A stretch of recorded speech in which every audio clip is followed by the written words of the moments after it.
दोस्तों किसी भी एग्ज़ाम की प्रिपरेशन स्टार्ट करने से पहले उस एग्ज़ाम का पैटर्न पता होना बहुत ज़रूरी है ताकि हम अपनी प्रिपरेशन स्ट्रेटजी को उस पैटर्न के हिसाब से अलाइन कर सकें, उस पैटर्न के हिसाब से बना सकें। तो यहाँ पर अगर आप लोग यूपीएससी, ईपीएफओ के एपीएफसी एग्ज़ाम की तैयारी कर रहे हैं तो मैं आप लोगों को इस वीडियो में अगले 15-20 मिनट में complete pattern of APFC exam बताने वाला हूँ ताकि आप लोग अपनी प्रिपरेशन स्ट्रेटजी को उसी हिसाब से डिज़ाइन कर सकें।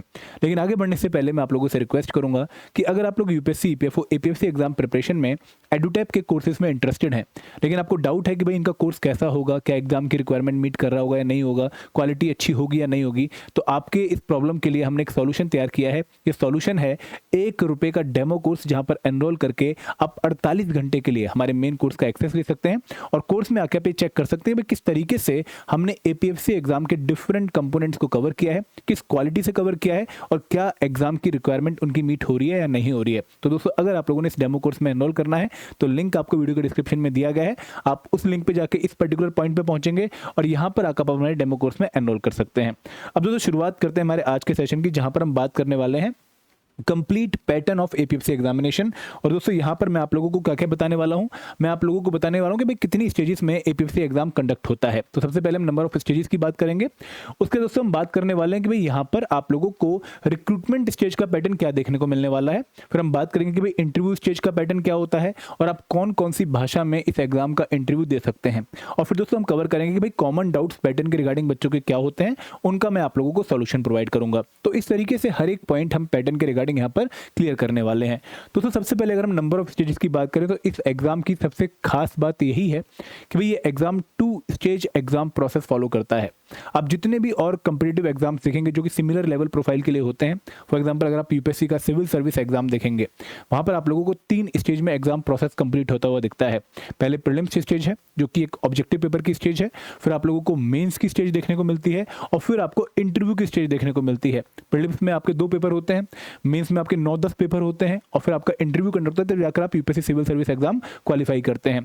बट दोस्तों अगर आप एपीएफसी एग्जाम ध्यान से देखें तो यहाँ पर आपको सिर्फ एक पेपर देना है, एक सिंगल पेपर, और उसके बाद सीधा इंटरव्यू। बीच के कोई इंटरमीडिएट मेंस स्टेज नहीं है। तो इस एग्जाम की सबसे बड़ी क्वालिटी यही है कि यहाँ पर आपको बहुत ज्यादा नंबर ऑफ स्टेज देखने को नहीं मिलने वाली। इवन अगर आप इसको कंपेयर करोगे regulatory body exams like RBI, NABARD से भी, तो वहां पर भी आपको 3 स्टेज में एग्जाम प्रोसेस होता हुआ दिखता है, बट यहां पर नंबर ऑफ स्टेजेस 2 हैं। और वो स्टेजेस कौन सी हैं? नंबर ऑफ स्टेजेस में पहली स्टेज है रिक्रूटमेंट टेस्ट। रिक्रूटमेंट टेस्ट एक ऑफलाइन ऑब्जेक्टिव पेपर है जो कि 300 मार्क्स का होता है और इस स्टेज को अगर आप क्वालिफाई कर लेते हैं तो आप जाते हैं सीधा इंटरव्यू देने, और इंटरव्यू आप लोगों का 100 मार्क्स का होता है और इंटरव्यू भी आपका ऑफलाइन मोड में होता है। तो जो पूरा एग्जाम प्रोसेस है ये ऑफलाइन मोड में होता है। पहले recruitment test, offline objective paper और फिर सीधा इंटरव्यू। और दोस्तों यहाँ पर आप लोगों को इस पर्टिकुलर एग्जाम स्टेज में एक और अच्छी बात ये देखने को मिलेगी कि इन्होंने रिक्रूटमेंट टेस्ट की जो वेटेज है वो ज्यादा रखी हुई है। इंटरव्यू की वेटेज सिर्फ 100 मार्क्स है और रिक्रूटमेंट टेस्ट की वेटेज 300 मार्क्स है। तो कहीं ना कहीं जो आपकी मेरिट में परफॉर्मेंस है उसको ज्यादा रिकॉग्निशन मिल रही है। तो अगेन ये इस एग्जाम का पॉजिटिव पॉइंट है। क्लियर है? अब दोस्तों बात करते हैं कि इस रिक्रूटमेंट स्टेज का पैटर्न क्या है, किस तरीके से आपका रिक्रूटमेंट टेस्ट पूरी कंडक्ट होते हुए दिखती है। मैं आपको बहुत आराम से बताता हूं। देखो जनरली जो एपीएफसी एग्जाम का पेपर है वो संडे को कंडक्ट होता है और संडे को भी जो यूपीएससी की स्टैंडर्ड टाइमिंग है पेपर कंडक्ट करने की 9:30 से 11:30 कंडक्ट होता है इन दी मॉर्निंग। अब दोस्तों यहाँ पर जब आप पेपर देने जाएंगे तो आप पहले अपने एग्जाम हॉल में जाएंगे, वहां पर जाकर इन्विजिलेटर आपके हाथ में एक पेपर देगा। उस पेपर पर आपको पहले पेज पे इंस्ट्रक्शंस देखने को मिलेंगे जो मैंने यहाँ पर आपको दिखा भी रखी हैं, और उसके अंदर एक ओएमआर शीट होगी। जैसे ही आपको पेपर मिलेगा तो उस पेपर में आप लोगों को हिंदी और इंग्लिश भाषा में क्वेश्चन देखने को मिलेंगे। अगर आप हिंदी माध्यम के हैं तो आप हिंदी माध्यम में क्वेश्चन पढ़ के उनका आंसर ओएमआर शीट पे लगा सकते हैं। अगर आप इंग्लिश माध्यम के हैं तो आप इंग्लिश मीडियम में क्वेश्चन पढ़ के उनका आंसर ओएमआर शीट में लगा सकते हैं। अब दोस्तों यहां पर आप लोगों को ध्यान रखना है कि ये पेपर ऑफलाइन ऑब्जेक्टिव पेपर है। यहां पर कोई कंप्यूटर बेस्ड टेस्ट नहीं है, आप लोगों को फिजिकल पेपर मिल रहा है, ठीक है। और उस पेपर के अंदर ओएमआर शीट है, तो जो राइट आंसर है वो आपको ओएमआर शीट में ब्लैक पेन से मार्क करना है। जो भी आपका गोला सही होगा ABCD में उसको आप मार्क कर देंगे। तो यहाँ पर इस तरीके से आपको पेपर कंडक्ट करना है। और ऑब्जेक्टिव क्वेश्चन का मतलब क्या है, ऑब्जेक्टिव पेपर का मतलब क्या है कि भाई सारे के सारे क्वेश्चन यहाँ पर मल्टीपल चॉइस क्वेश्चन होंगे। आपको एक भी क्वेश्चन ऐसा देखने को नहीं मिलेगा जहां पर आप लोगों को आंसर लिखना हो या फिर टाइप करना हो। तो यहाँ पर अच्छी बात यह है कि भाई सारे के सारे क्वेश्चन मल्टीपल चॉइस क्वेश्चन है और यहाँ पर एक क्वेश्चन के साथ आपको 4 ऑप्शन देखने को मिलते हैं। तो ये आपका यूपीएससी का स्टैंडर्ड तरीका होता है क्वेश्चन पूछने का, तो वही तरीका आपको यहाँ पर भी दिखेगा। क्लियर है? तो ऑफलाइन ऑब्जेक्टिव पेपर है। आप एग्जाम सेंटर में पहुंचे, आपके हाथ में पेपर आ गया।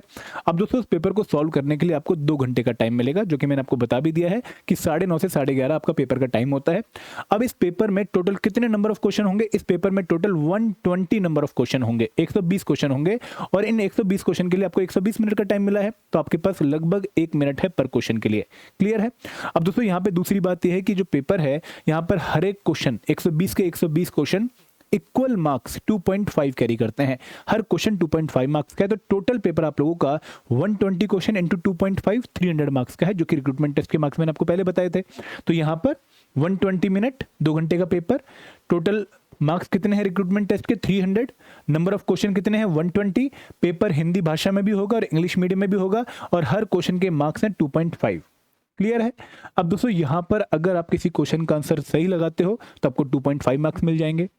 अगर आप आंसर नहीं लगाते हो तो 0 मार्क्स, ना कोई पेनल्टी और ना कोई पॉजिटिव मार्क्स। अगर आप किसी क्वेश्चन का आंसर नेगेटिव लगा देते हो, फॉर एग्जांपल अगर आपने आंसर लगाना था सी और आपने लगा दिया ए, तो उस केस में आपका आंसर गलत हो गया, तो यहां पर आप लोगों को उस क्वेश्चन के लिए पेनल्टी मिलेगी। कितनी पेनल्टी मिलेगी? जितने क्वेश्चन के मार्क्स हैं 2.5, उसको 1/3 कर दीजिए, तो 0.833 मार्क्स की पेनल्टी मिलेगी आपको फॉर एवरी रॉन्ग आंसर। तो यहाँ पर बहुत हाई पेनल्टी है, तो आपको बहुत ध्यान से पेपर सॉल्व करना होता है और एक्यूरेसी पे आपको खेलना होता है, क्योंकि दोस्तों जब आप इस एग्जाम का रिजल्ट देखेंगे तो वहाँ पर एक एक नंबर के लिए मार होती है। इवन 0.33 नंबर आप लोगों को सिलेक्शन से इस तरफ से उठा के इस तरफ रख सकते हैं। तो यहाँ पर आप लोगों को एक्यूरेसी हाई लेवल पे मेंटेन करनी है। तो ये है आपका रिक्रूटमेंट टेस्ट का पैटर्न कि भाई 120 मल्टीपल चॉइस क्वेश्चन है, हर क्वेश्चन 2.5 मार्क्स का है, टोटल पेपर 300 मार्क्स का है। पेपर को सॉल्व करने के लिए 120 मिनट आप लोगों को मिल रहे हैं, और सबसे बड़ी बात कि पेपर में हिंदी एंड इंग्लिश भाषा में क्वेश्चन होंगे और नेगेटिव मार्किंग 1/3 है। अब दोस्तों यहाँ पर कुछ बच्चों का डाउट ये आता है कि सर क्या इस पर्टिकुलर पेपर में सेक्शनल टाइमिंग है? सेक्शनल टाइमिंग का मतलब क्या होता है कि आपको डिफरेंट कंपोनेंट्स को भी सॉल्व करने के लिए टाइम एलोकेट किया गया होता है with in the overall time frame.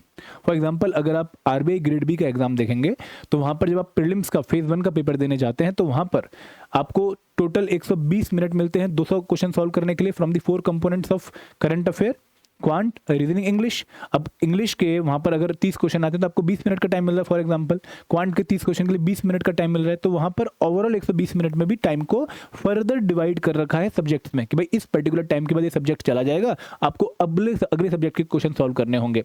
तो यहाँ पर ऐसा कोई सिस्टम नहीं है, यहाँ पर कोई भी सेक्शनल टाइमिंग नहीं है।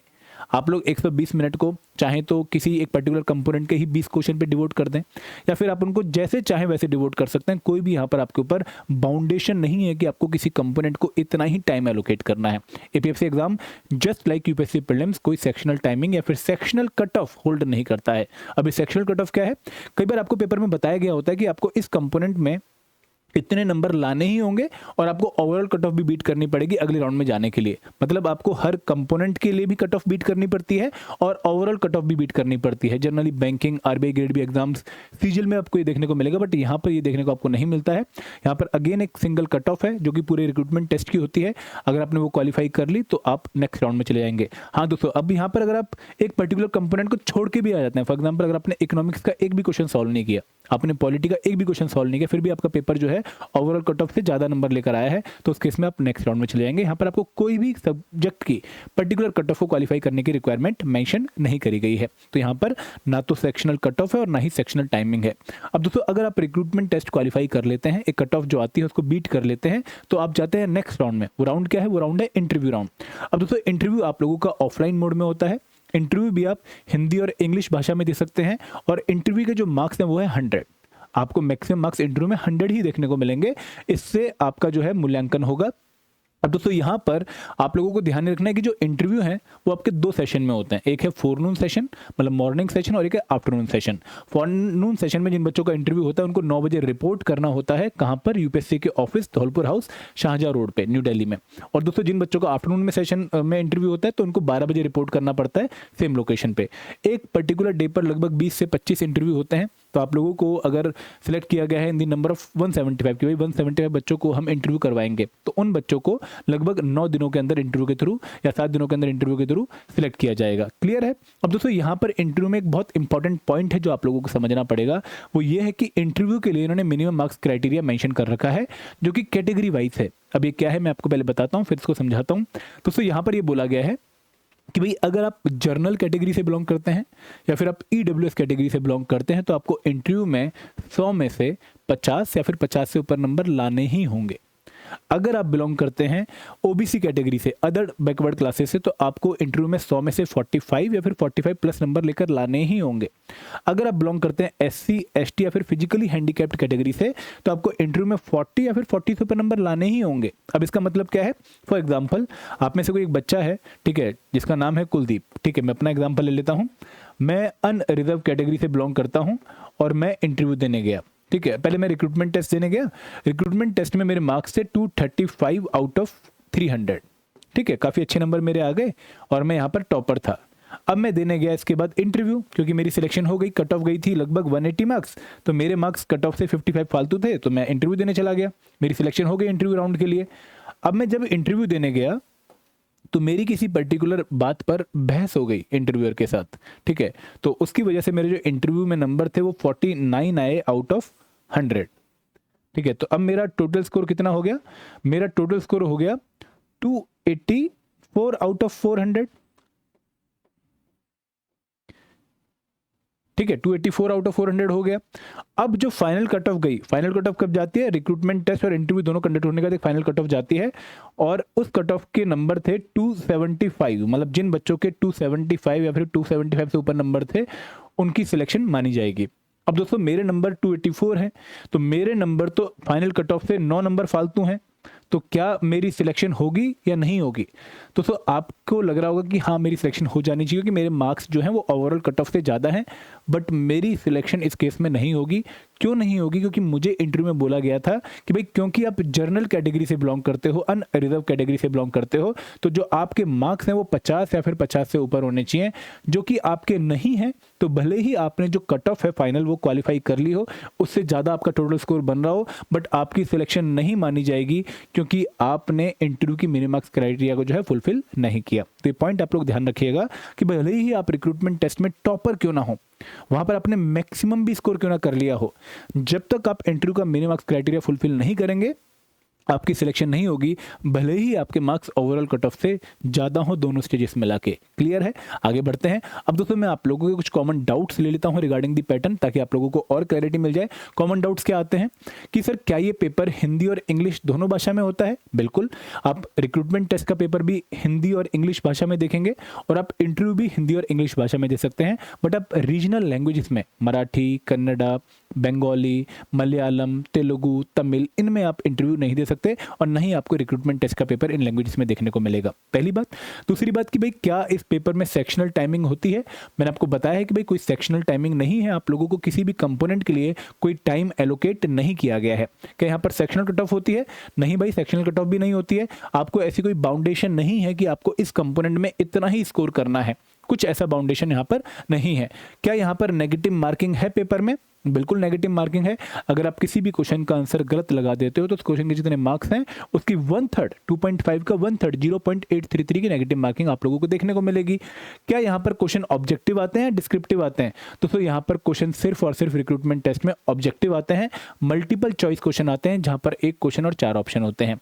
अब एक डाउट और आता है कि सर क्या एपीएफसी एग्जाम का जो पैटर्न है, हमने ईपीएफओ का एक और एग्जाम सुना है ईओओ, उससे सेम है? तो exactly same process UPSC follow करता है for conducting the APFC exam and for conducting the EO exam. 2023 में और 2025 में आप लोगों को एग्जैक्टली सेम पैटर्न देखने को मिला था और 2025 में तो दोनों ही पेपर का कंबाइंड रिक्रूटमेंट टेस्ट हुआ था। तो यहाँ पर कोई भी डिफरेंस पैटर्न के रिगार्डिंग आप लोगों को देखने को नहीं मिलने वाला। तो दोस्तों यहाँ पे ये था complete pattern of UPSC EPFO APFC examination. I hope इस वीडियो को देखने के बाद पैटर्न के रिगार्डिंग आपके मन में कोई भी डाउट नहीं बचा होगा। अब दोस्तों अगर आप इस एग्जाम की तैयारी कर रहे हैं और इस एग्जाम की प्रिपरेशन में किसी कोर्स को यूज करने के बारे में सोच रहे हो तो हमने आपके लिए 3 अट्रैक्टिव कोर्सेज लॉन्च कर रखे हैं। पहला कोर्स है मास्टर कोर्स, जो कि कंप्लीट कंप्रेहेंसिव कोर्स है for all the components of APFC new examination. इसके थ्रू आप अपने हर कंपोनेंट को अच्छे से प्रिपेयर कर सकते हैं और एक कोर्स बिगिनर या फिर वर्किंग प्रोफेशनल के लिए है। दूसरा कोर्स है स्पेशल सब्जेक्ट कोर्स, ये उस बच्चे के लिए जो कि यूपीएससी एग्जाम की तैयारी कर रहा है, जीएस कंपोनेंट का मटेरियल उसके पास ऑलरेडी है, वो उनको वहां से प्रिपेयर कर लेगा मिलेगा, लेकिन special components like accountancy, IR and labour law, social security, computer, auditing, insurance का उसे मटेरियल चाहिए, तो वो इस कोर्स में एनरोल कर सकता है। अगर आपने ऑलरेडी अपने एंड पे प्रिपरेशन कर ली है और आप सिर्फ अब प्रैक्टिस करना चाहते हैं तो टेस्ट सीरीज भी आप लोगों के लिए है, और अगर आप इन सभी कोर्सेज का डेमो लेना चाहते हैं तो आपके लिए डेमो कोर्स भी है, जिसके बारे में मैंने आपको इनिशियली बता दिया था। तो this is all from my side, thank you very much, जय हिंद, जय भारत।